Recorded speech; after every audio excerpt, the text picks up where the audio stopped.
ബിസ്മില്ലാ വൽഹംദുലില്ലാ വസ്സലാത്തു വസ്സലാമു അലാ റസൂലില്ലാ വ ആലിഹി വസഹ്ബിഹി വമൻ വാല വബഅദ്. നമ്മൾ ഈ ക്ലാസ് മുതൽ സൂറത്തുൽ ലുഖ്മാൻ അതാണ് ഇൻഷാ അല്ലാ വിശദീകരിക്കുന്നത്. ഇമാം ഇബ്നു ശിഹാബിൻ സുഹ്രി പറഞ്ഞതായി ചില തഫ്സീറുകളിൽ അക്സിറു ഖിറാഅത സൂറത്തിൽ ലുഖ്മാൻ ഫഇന്ന ഫിഹാ അജായിബ് എന്നൊരു പ്രയോഗമുണ്ട് സൂരിൻ്റെ. അക്സിറു നിങ്ങൾ വർദ്ധിപ്പിക്കണം ഖിറാഅത സൂറത്തി ലുഖ്മാൻ, ലുഖ്മാൻ സൂറ പാരായണം ചെയ്യുന്നത്. ഫഇന്ന ഫീഹ കാരണം ആ സൂറത്തിലുണ്ട് അജായിബ് അത്ഭുതങ്ങളെന്ന്. സൂറത്തുൽ ലുഖ്മാനിൽ അത്ഭുതങ്ങളുണ്ട്, അതുകൊണ്ട് അത് നിങ്ങൾ ഓതുന്നത് വർദ്ധിപ്പിക്കണം എന്ന് ഇമാം ഇബ്നു ശിഹാബിൻ സുഹ്രി പറയാറുണ്ടായിരുന്നു എന്നാണ്. അപ്പം നമ്മളിന്ന് ഈ സൂറത്തുൽ ലുഖ്മാനിലെ ആ അത്ഭുതങ്ങളിലേക്കാണ് നമ്മൾ പോണത്. സൂറത്തുൽ ലുഖ്മാൻ നബി സല്ലല്ലാഹു അലൈഹി വസല്ലം തങ്ങളുടെ മക്ക പ്രബോധന കാലഘട്ടത്തിൽ അവതീർണമായ സൂറത്താണ്, മക്കിയത്ത്. അതിൽ 27, 28, 29 വചനങ്ങളുടെ വിഷയത്തിൽ ആ വചനങ്ങൾ മദീനയിൽ നബി സല്ലല്ലാഹു അലൈഹി വസല്ലം തങ്ങളായിരിക്കും അവതീർണമായ വചനങ്ങളാണെന്ന് പറയപ്പെട്ടിട്ടുണ്ട്. വലൗ അന്നമാ ഫിൽ അർളി മിൻ ഷജറത്തിൻ അഖ്ലാമു വൽ ബഹ്റു യമുദ്ദുഹു മിൻ ബഅദിഹി സബ്അതു അബ്ഹുരിൻ മാ നഫിദത് കലിമാത്തുല്ലാഹ് എന്ന് തുടങ്ങിയിട്ടുള്ള 3 ആയത്തുകൾ. അതൊഴിച്ച് ബാക്കിയുള്ളതൊക്കെ മക്കയിലാണ്, മക്കിയത്തായ സൂറത്താണ്. ലുഖ്മാനിൽ എത്ര ആയത്തുകളാണ്? 34 ആയത്തുകളല്ലേ? 34 ആയത്തുകൾ. മുസഫുൽ കൂഫ, മുസഫുൽ ബസ്റ, മുസഫുൽ ഷാം അതിൽ 34 ആയത്തുകളാണ്. മുസഫുൽ മക്കി അതേപോലെ മുസഫുൽ മദനി അതിലാണ് 33 ആയത്തുകൾ. നമ്മൾ ഇന്ന് പരിശോധിക്കുന്നത് സൂറത്തുമായി ബന്ധപ്പെട്ട വിശേഷങ്ങൾ പറയാം. ഇന്ന് നമ്മൾ എന്തുകൊണ്ട് സൂറത്തു ലുഖ്മാൻ, എന്തുകൊണ്ടാണ് സൂറത്തു ലുഖ്മാൻ എന്ന പേര് വന്നത്? ലുഖ്മാൻ എന്നവർ ആ സൂറത്തിൽ പ്രതിപാദിക്കപ്പെട്ടു. ലുഖ്മാൻ എന്നവരുടെ പേര് 2 തവണ വലഖദ് ആതൈനാ ലുഖ്മാനൽ ഹിക്മ, അതുപോലെ വഇദ് ഖാല ലുഖ്മാനു ലിബ്നിഹി, 2 തവണ ലുഖ്മാൻ എന്ന പേര് ഈ സൂറത്തിൽ വന്നത് കാരണത്താലാണ് ആ സൂറത്തിന് സൂറത്തുൽ ലുഖ്മാൻ എന്ന പേരിട്ടത്. അതോടൊപ്പം ലുഖ്മാൻ അലൈഹി സ്വലാത്തു വസ്സലാമയുടെ വസിയ്യത്ത് തൻ്റെ മകനോട്, അത് വളരെ അർത്ഥഗർഭമായ, ആശയസമ്പുഷ്ടമായ, വളരെ ആധികാരികമായ, മാതൃകാ യോഗ്യമായ ലുഖ്മാൻ അലൈഹി സ്വലാത്തു വസ്സലാം മകനോടാണ് വസിയ്യത്ത് ഓതിയതെങ്കിലും ആ വസിയ്യത്ത് മാലോകർക്ക് എല്ലാവർക്കും വസിയ്യത്താണ്. അങ്ങനെയുള്ള വസിയ്യത്തുകൾ, ലുഖ്മാൻ അലൈഹി സ്വലാത്തു വസ്സലാമയുടെ വസിയ്യത്തുകൾ പരാമൃഷ്ടമായ സൂറത്തായത് കാരണത്താലാണ് ഈ സൂറത്തിന് ലുഖ്മാൻ എന്ന പേര് വന്നത്. ഈ സൂറത്തിൽ പരാമൃഷ്ടമായ വ്യക്തിത്വത്തെക്കുറിച്ചാണ് ഇന്ന് നമ്മൾ ചില കാര്യങ്ങൾ മനസ്സിലാക്കുന്നത്. ലുഖ്മാൻ അലൈഹിസ്സലാം, അദ്ദേഹത്തിൻ്റെ വിഷയത്തിൽ കുറേ ചർച്ചകളുണ്ട്. അദ്ദേഹത്തിൻ്റെ പേര്, നാട്, തൊഴിൽ, അദ്ദേഹം ആരായിരുന്നു എന്ന വിഷയത്തിൽ, പിന്നെ അദ്ദേഹത്തിൻ്റെ ശാരീരിക പ്രകൃതം, സ്വഭാവം, ഇങ്ങനെ തുടങ്ങി പല വിഷയങ്ങളിൽ ചരിത്രങ്ങളിൽ പല കാര്യങ്ങൾ പരാമൃഷ്ടമാണ്. ഇത് സഹസ്രാബ്ദങ്ങൾക്കപ്പുറം ജീവിച്ചൊരു മഹാനാണ്. ആ മഹാനെക്കുറിച്ച് ചരിത്ര ഗ്രന്ഥങ്ങളെ ആശ്രയിക്കുക, അവലംബിക്കുക എന്നുള്ളതല്ലാതെ മറ്റു വഴിയില്ല. ഏറ്റവും പ്രധാനവും മുഖ്യവുമായിട്ട് നമുക്ക് എന്താണ്? അള്ളാഹു സുബ്ഹാനഹു വ തആല അദ്ദേഹത്തെക്കുറിച്ച് വിശുദ്ധ ഖുർആനിൽ പറഞ്ഞതാണ്. അതുപോലെ നബി സല്ലല്ലാഹു അലൈഹി വസല്ലം തങ്ങളിൽ നിന്ന് വന്ന പിന്നെ സഹിയായിട്ടുള്ള അധ്യാപനങ്ങളാണ്. അത് നമുക്ക് ഇൻഷാ അല്ലാഹ് സൂറത്ത് പഠിച്ചു വരുമ്പോൾ അതിൽ വരും.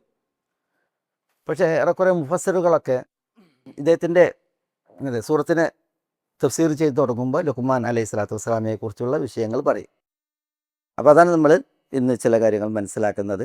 അത് നമുക്ക് ചില കാര്യങ്ങളിൽ വലിയ പാഠങ്ങളുമുണ്ട്. അപ്പോൾ ഈ ലുഖ്മാൻ എന്നവർ, അദ്ദേഹം നബിയാണ്?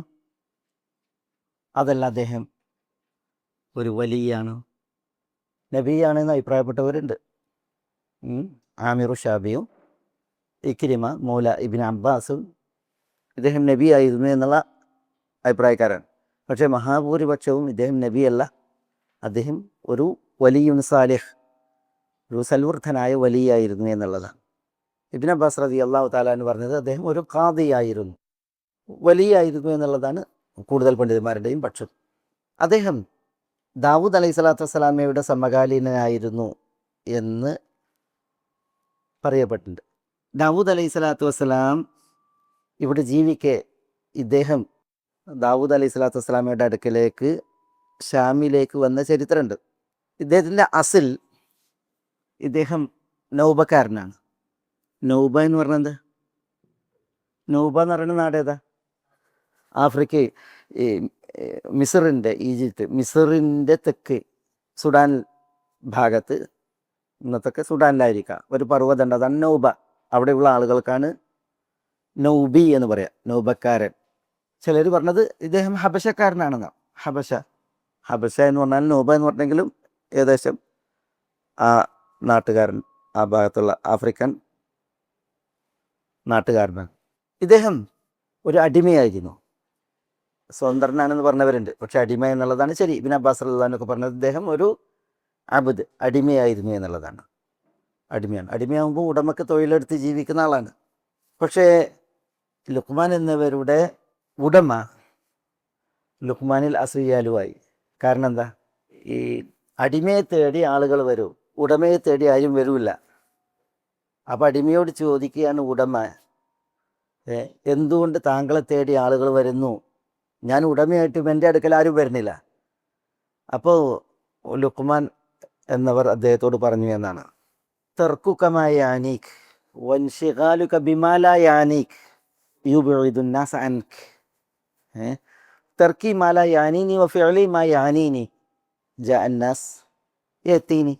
ഈ രീതിയിൽ അദ്ദേഹം പറഞ്ഞതാണ്. അതായത് താങ്കളെ ബാധിക്കാത്ത കാര്യങ്ങൾ അതിൽ താങ്കൾ സജീവാണ്, താങ്കളെ ബാധിക്കുന്ന വിഷയത്തിൽ താങ്കൾ വിരക്തനാണ്. അതുകൊണ്ട് തന്നെ താങ്കളെ ആളുകൾ എന്ത് ചെയ്യുന്നു? വിഗണിക്കുന്നു, ഒഴിവാക്കുന്നു, താങ്കളുടെ അടുക്കലേക്ക് ആളുകൾ വരാതിരിക്കുന്നു.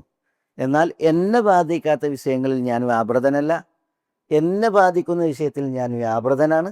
അതുകൊണ്ട് തന്നെ ആളുകൾക്ക് ഞാൻ ആവശ്യക്കാരനുമാണ്, അതുകൊണ്ട് ആളുകൾ എന്നിലേക്ക് വരുന്നു എന്ന് പറഞ്ഞു. ആ പ്രതികരണം ഈ ഉടമക്ക് വലിയ ഇഷ്ടമായി തോന്നി. മാത്രമല്ല ലുഖ്മാൻ എന്നവരുടെ വിഷയത്തിൽ ചില പരീക്ഷണങ്ങൾ ഞാൻ ഒരിക്കൽ ക്ലാസ്സിൽ പറഞ്ഞില്ലേ, എന്താ പറഞ്ഞത്? ഒരാടിനെ അറുത്തിട്ട് അതിൽ 2 ഏറ്റവും നല്ല അവയവങ്ങൾ കൊണ്ടുവരാൻ പറഞ്ഞു. അപ്പോൾ ഇയാൾ നാവും കൽബും കൊണ്ടുവന്നു. പിന്നെ ഒരാടിനെ അറുത്തിട്ട് അതിലേറ്റവും മോശം അഖ്ബസ് ആയ അവയവം കൊണ്ടുവരാൻ പറഞ്ഞു. അപ്പോഴും നാവും കൽബും കൊണ്ടുവന്നു. അപ്പോൾ അതെന്ത് എന്ന് ചോദിച്ചപ്പോൾ ഉടമയോട് ഈ അടിമ പറഞ്ഞത്, ഇദാ താബ ലൈസ ഫീഹ അത്യബ് മിൻഹുമ ഇദാ താബ വലൈസ ഫീഹ അഖ്ബസ് മിൻഹുമ ഇദാ ഖബുസ. ഒരു മൃഗത്തിൽ നന്നായാൽ ഇതിനോളം നല്ല ഒന്നുമില്ല, വടക്കായാൽ ഇവയോളം വടക്കായ ഒന്നുമില്ല, നാവും കൽബും. അങ്ങനെ യുക്തിയുടെ വർത്തമാനങ്ങൾ, യുക്തിയുടെ പ്രവൃത്തികൾ, ഇതായിരുന്നു ലുഖ്മാൻ എന്ന അടിമ. അതുകൊണ്ടാണ് യജമാനൻ നൗബയിൽ നിന്ന് അദ്ദേഹത്തെ മോചിപ്പിച്ചത്, സ്വതന്ത്രരായി പോകാൻ പറഞ്ഞു. അപ്പോൾ അദ്ദേഹത്തിന് സ്വാതന്ത്ര്യം കിട്ടിയപ്പോൾ അദ്ദേഹം പിന്നെ ആളുകൾ തന്നെ ചുറ്റിപ്പറ്റി കഴിയുന്നത് കണ്ടപ്പോൾ അദ്ദേഹം എന്ത് ചെയ്തു? അദ്ദേഹത്തിൻ്റെ ആദർശ രക്ഷാർത്ഥം അവിടുന്ന് നൗബയിൽ നിന്ന് വിട്ടു. അങ്ങനെയാണ് ഷാമിലെത്തുന്നത്. ഷാമിലെത്തിയ അദ്ദേഹത്തെ ദാവൂദ് അലൈഹി സ്വലാത്തു വസ്സലാം പരിചയപ്പെട്ടു. ദാവൂദ് അലൈഹി സ്വലാത്തു വസ്സലാം പരിചയപ്പെട്ടപ്പോൾ പിന്നെ മകൻ സുലൈമാനെ പഠിപ്പിക്കാൻ വേണ്ടിയിട്ട് നിശ്ചയിച്ചു എന്നാണ്. ദാവൂദ് അലൈഹി സ്വലാത്തു വസ്സലാം മകൻ സുലൈമാൻ അലൈഹി സ്വലാത്തു വസ്സലാമെ പഠിപ്പിക്കാൻ വേണ്ടിയിട്ട് നിശ്ചയിച്ചു എന്നാണ്.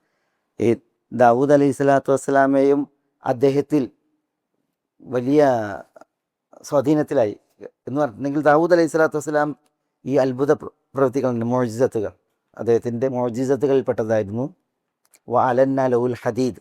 അള്ളാഹു സുബ്ഹാനഹു വ തആല ഇരുമ്പിനെ ഒരുക്കി അദ്ദേഹത്തിന്, ഇരുമ്പ് നമ്മൾ ദ്രാവകം കൊണ്ട് കാണിക്കുന്നത് പോലെ അദ്ദേഹത്തിന് ഇരുമ്പ് കൊണ്ട് കാണിക്കാൻ കഴിയുമായിരുന്നു എന്നാണ്.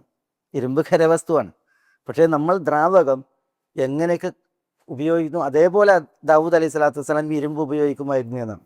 പക്ഷെ അതുകൊണ്ട് തന്നെ എല്ലാവരും ചോദിക്കും ദാവൂദ് അലൈഹി സ്വലാത്തു വസ്സലാമിനോട് ഇതിനെക്കുറിച്ച്, അദ്ദേഹം ചെയ്യുമ്പോൾ ഇതെങ്ങനെ ചെയ്യുന്നു കാര്യങ്ങൾ. പക്ഷേ ഈ ലുഖ്മാൻ ചോദിക്കുമായിരുന്നില്ല എന്നാണ്. ലുഖ്മാൻ നോക്കിയിരിക്കും. അപ്പോൾ ദാവൂദ് അലൈഹി സ്വലാത്തു വസ്സലാം ചോദിച്ചു, എല്ലാവരും എന്നോട് ചോദിക്കണം ഞാൻ ചെയ്യുന്ന കാര്യങ്ങൾ, അങ്ങനത്തെ ചോദിക്കാത്തത്. അപ്പോൾ പറയാണ്, ഞാൻ ഒരു പ്രവൃത്തി വീക്ഷിക്കും, നിരീക്ഷിക്കും. ശരി, ആ നിരീക്ഷണത്തിൽ എനിക്ക് മനസ്സിലായിട്ടുണ്ടെങ്കിൽ ചോദ്യത്തിൻ്റെ ആവശ്യമല്ല, വെറുതെ ഒരു ചോദ്യം അല്ലേ. മനസ്സിലായിട്ടില്ലെങ്കിൽ ഞാൻ ചോദിക്കും. അപ്പോൾ ചോദിക്കേണ്ട അവസരമാണ്, അവസ്ഥയാണ്. അപ്പം അങ്ങനത്തെ പ്രതികരണങ്ങൾ